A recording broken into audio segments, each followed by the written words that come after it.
Les grands-parents de Théodore Herzl, Shimon Leib et Rivka Herzl, ont été inhumés à Jérusalem sur le mont Herzl, à proximité de la tombe de leur petit-fils, le père du sionisme moderne.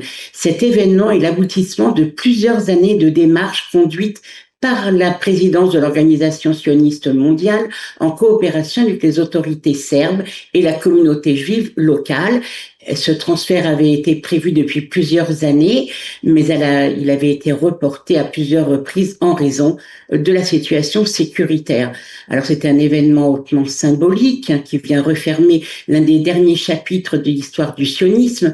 Dans son testament rédigé quelques mois avant sa mort, Théodore Herzl demande que sa dépouille soit enterrée provisoirement à Vienne auprès de son père, jusqu'au jour, dit-il, où le peuple juif transportera ma dépouille en Eretz Israël. Il précise également que le cercueil de son père, celui de sa sœur Pauline, ainsi que ceux des membres de sa famille décédés entre-temps, ce sera le cas de sa mère, devront être transférés avec le sien. Alors, il y a quelques jours, 122 ans après sa disparition, cette volonté a trouvé son ultime aboutissement. Les dépouilles de Shimon Leib et Rivka Herzl ont été inhumées lors d'une cérémonie à laquelle étaient présents le président Yitzhak Herzog, le premier ministre Benjamin Netanyahu et le président de l'Organisation sioniste mondiale, Yaakov Agoel. Alors Théodore Herzl meurt le 3 juillet 1904. Il n'a que 44 ans. Il ne verra ni la déclaration Balfour, ni la création de l'État d'Israël. Pourtant, quelques années plus tôt, au lendemain du premier congrès sioniste de Bâle en 1897, il écrivait dans son journal une phrase devenue prophétique.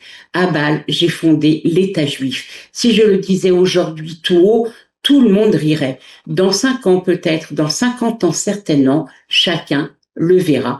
Et 51 ans plus tard, son intuition devenait réalité.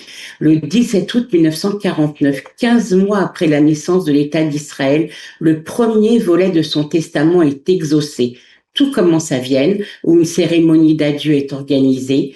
Puis un avion de la jeune compagnie El Al transporte sa dépouille vers Israël. À son arrivée à l'aéroport de Lod, c'est tout le jeune État qui lui rend hommage. Le président Chaim Weizmann, le premier ministre David Ben-Gurion, les membres du gouvernement, les députés, les grands rabbins et les dirigeants du mouvement sioniste accueillent celui qui, un demi-siècle plus tôt, avait osé imaginer un État juif souverain. Le cercueil recouvert de drapeaux israéliens est placé sur un affût militaire. Le cortège prend ensuite la route de Jérusalem.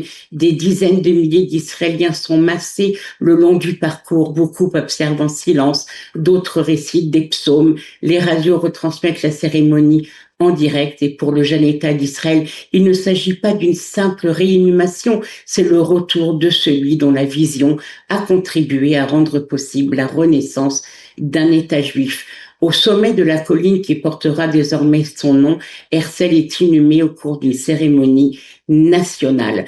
Conformément à son testament, la dépouille de ses parents ainsi que celle de sa sœur Pauline seront inhumées quelques jours plus tard, également au mont Herzl, pas très loin de la tombe de Théodore.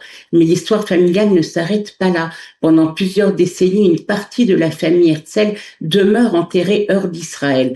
En 2006, les dépouilles de ses 2 enfants, Hans et Pauline, sont transférées au mont Herzl. L'année suivante, c'est au tour de son petit-fils, Stephen Theodor Norman, qui rejoint lui aussi Jérusalem après le transfert de sa dépouille depuis les États-Unis. Et ne manquez plus que ses grands-parents.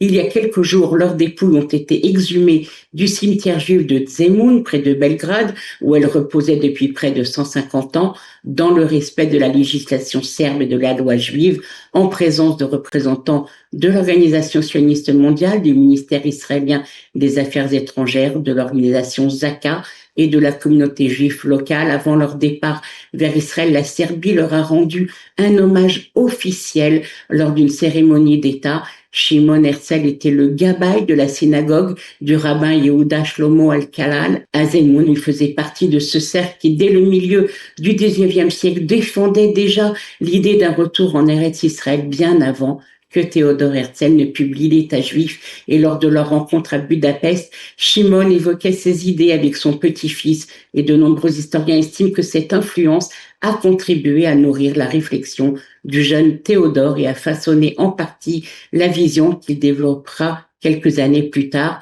En rejoignant enfin Jérusalem, Shimon et Rivka, Herzl referme un chapitre familial, certes, mais il rappelle aussi que pour Herzl, comme pour les premiers penseurs du sionisme, Eretz Israël n'était pas seulement une idée politique, une idéologie, c'était surtout une promesse de retour.